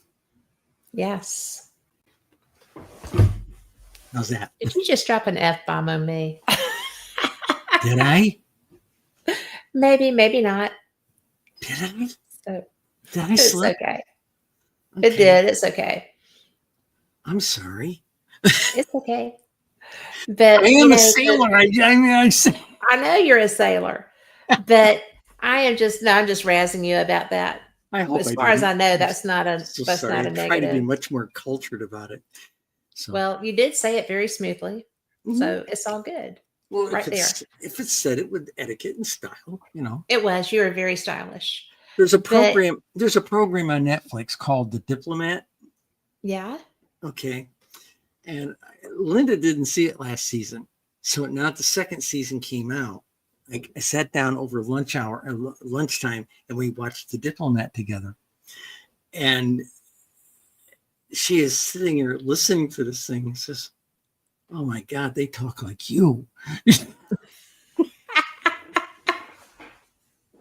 Heavens forbid, right? For your friends listening, this is the name of the book. Now, if you go on Amazon, you should go up there and look for Second Oldest Profession. It'll be about six Yes. books. A couple of them are about spycraft. The other one of them's about being a mom or something like that. But this is the second oldest profession. It's got Soviets. This was done by a nice lady who did it for only $100. She did the cover for me, and she Really? designed Because it's a beautiful cover. her And that's not professional. showing how red it is. That is a brilliantly read book. Oh God, you can flag in aircraft with this thing. Yeah, you could. And her she designs movie posters. You've seen her movie posters in the theater. She designs movie posters for a living. Okay. Wow. And she saw a rough that I did with like these symbols on it, and it was not Right. well done. And she said an hour later she sent me back this cover. Nice. And I went back with notes and said, okay, I need certain letters a little bit more intense, da da da da. And I said, I'm thinking she's going to charge $1,000 for it or something like that. She gave it to me for $150. Oh wow. And she got a free book, obviously, and she's credited in No it. Her name's doubt. 'Cause Renee. it's Say again? beautiful. It's fun, and she wants a crack at the second one, the sequel, or not sequel, the prequel. So we'll see. We'll see what happens. But I'm having fun writing the prequel. I had a big complaint today as I was writing it. Okay, Svetlana was the character. Svetlana Kachinka. Okay. Mm-hmm. Former Soviet Air Force officer. Okay, lieutenant. Okay, actually, Shesky lieutenant, senior lieutenant, and she is. She was going to the other facility for Russians in Algiers. And the currency there now is different. I'm not sure what. I think it's something like euros or something. But what it was then was dinara. Okay. Mm-hmm. And so she's the taxi driver is trying to charge her like double for a 2-mile ride to this tea house, Russian tea room. And she says, "Do you know Mutsafa over at the Russian Leningrad tree room, tap room?" And he says, "Oh yeah, we're good friends. We've done business for years. Gives me lots of customers." And she simply looks at him and says, "I'm the gangster's niece." Oh, suddenly the fare is like in half. Yeah. It's all about who you know. Yeah. So Everything is. Everything's about who you know. And so I've spilled a lot. If I'm not in cuffs tomorrow, I'll feel okay. I haven't given you anything that they could hold against me. Yeah. I know. Well, when I was reading, is. When I was reading, I'm just like, oh, it's been so nice knowing her.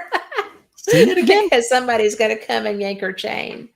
So, well, in the UFO business, people say to me, "So, aren't you afraid of the men in black?" I says, "No, they're nice. They bring coffee and donuts when they want to lean on you." Yeah. Really? Okay. Yeah. I do know.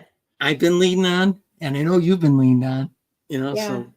So yeah, it rots. And people don't believe you when you say you get leaned on by these people, but they do. And after I gave a 17-page technical report to that congressman down who had the guy, the deep mouth, deep throat guys, Yeah. on that congressional hearing, and suddenly everything went black. Yeah. I had sent him his staff a 17-page report at the request of somebody from his staff. Suddenly, it was like it never happened. Yeah. So the fix is in, as they say. Well, the fix is in that it's going to be the narrative is going to be what they want to share, and it's so frustrating. And I tell David that I'm getting back on the circuit this year. I am not going to be missing conferences. And of course, I was recovering from a fall, then another fall. So yeah, Well, hopefully. I haven't been to any conferences for 18 months now. Yeah, I know. And goofy, huh? Okay. Yeah. And two things were fed back to me. One, some people were warned off on having me come and talk about statistics. And two, there was this other aspect of that. There were a couple of shows, a couple of the bigger shows did not, because of all the negativeness towards trans individuals, they didn't want to put me at risk by having me come to their state. That's ludicrous. Yeah, well, the Arkansas event, remember the last time we spoke there? Okay. I was there. I know you were. Okay. And at the beginning of our presentation, I showed a slide of all the people I had been, what I looked like from being in the Navy right up through who I am now. And I said, this guy in the Navy did all this analysis work, and this is where the skills are coming from to write these books and show you these numbers we're going to put up here on slides. Okay. And the YouTube version of that, they have since edited out that portion. Really? Yeah, I had several letters from people told me to go out there and look at it. And it used to be there, but they edited it out, me explaining who I really was, where I had come from, and what I used to be, who I used to be. And that's where my skills come from to do all this kind of stuff. Right. They took it out. So that's when I started believing. Weird. That's when I started believing all the issues that there were shows that did not want me to come because they were afraid for my safety. Some said that they were afraid of my safety. That's what I've heard back from a few people. So I don't expect I'll get invited to anything more except some podcasts. That's about it. Well, actually, touch more people on the podcast. Yeah. Well, this one got, the timing screwed up, but the replays are going to be hot. But the main thing is that what you do is so much bigger than there's not anybody else really doing what you do. So they're shortchanging their guests, their participants by doing that, because if anybody knows you, they would know that you're perfectly capable of taking care of you. And I hate that you're being shortchanged in that way. Linda and I only set out to do the first 20 years of the 21st century, and that's what we did. Okay, a major university took my papers. In fact, I was just talking to them the other day. They want me to send them all 53 books that we've done on UFOs. They want to make sure all my books are in their collection. Is that Dave Marler? No. That's State University of New York at Albany. Took my papers. I'm one of the 6 people who coined the term transgender back in the day. Yeah. Okay. So they looked at me like they've got a special society up there called the New York State Political Influencers, and they've added me to that database because I changed things back in the day. Right. Okay. Now let's go the other way. So I've managed to come up with a way. I've canvassed some people who were very generous, and they're giving me the funds to trickle every one of the books that I have out there right now that are related to UFOs. One full set to Dave Marler for his archives, and he's asked for that. And we found a way to. I can't ship them all at once; it would cost a fortune to ship them. But if we trickle 2 or 3 at a time to them, that would be fine. We can do that. Same thing with the University of New York, State University of New York at Albany. We're going to make sure they have the entire collection as well. They're going to get our database. We've dumped it down to a special hard drive and virtually taken it off all the data off my personal computer because it was just taking up too much space. And we're going to pass that along. There might be 2 more UFO books coming out of this household. Linda's writing one. I can't talk about it. I'm looking at one, a very high level look back over the years and where I see things going at this particular date and time. Right. And literally date the book and say, this is where my perspective is coming from. And it's looking back over the years. So if I publish it, but I've been tinkering on it. I've been writing, and when I get bored, I'll kick on the microphone and narrate some stuff into the text. And it's seriously, I have found that that's my favorite way to write. So, well, I've got a thing called ProWriter software called ProWriter, and it looks at it and tells me where I got to fix things. Okay. Oh, and nice. It doesn't, it's like 97%. It's pretty damn good. And I got a 40-year license, so to speak, and it's really brilliant stuff. And that's what I use to clean up my stuff. And that's why I've written 4 novels. The first one I've ever published is the spy book. Right. Okay. But I've gone back and I've cleaned up 2 of the other novels. I'm going to release them this year. And I've got a collection of all my mysteries that I'm going to release, a compilation of all my mysteries. Cool. That's going to come out by spring, probably. Takes a lot of people think, well, you just put it in the Word document and send it to Amazon. No, it doesn't work that way. There's a lot of work that goes into it. So yeah. Well, we are running low. We're running low, but I so much appreciate you coming on with me because A, I love talking to you. B, I like turning on my listeners to what you do. And, the UFO books are where we started, and the UFO experiences also. And, I always tell people that story about fate, about the Johnny Appleseed story and you not knowing it was published. But I'm so glad that we came together with this friendship so that you were on with me. And I went and said something to Phyllis about how you thought that was such a great idea. And this, and she was like, well, I did publish that. So, and she knew exactly what edition it was. And she went and got 2 copies of that to send to you. Because do you know what I did? Do you know what I did this past spring? The Cuyahoga library system here, Cuyahoga County is the library system for the Cleveland metropolitan area. They have like 40 branches, and I gave talks about that paper at libraries. I was paid to come there. It was a great paper. Give a talk. Yeah. I mean, it was great. And we'll talk about that the next time you come on too, because we're going to run out of time and I don't want to. Okay. But tell people how to find you or do that whole spiel. Okay, the real quick one. Go on Amazon book search, look for Cheryl Good Costa. book, guys. Cheryl Costa, and new second oldest profession. Now, if you just go second oldest profession, you get hit with about 8 books. But if you go Cheryl Costa, second oldest, you'll get this. And it can have it to you in 2 to 3 days, unless you're in Booney land, and then maybe about 8 days. You'll get it. I guarantee it's a good read. It is a great read. You're falling asleep in bed reading it. They're having a ball. So enjoy. Yes, I wore that book. So as a pair of glasses, apparently.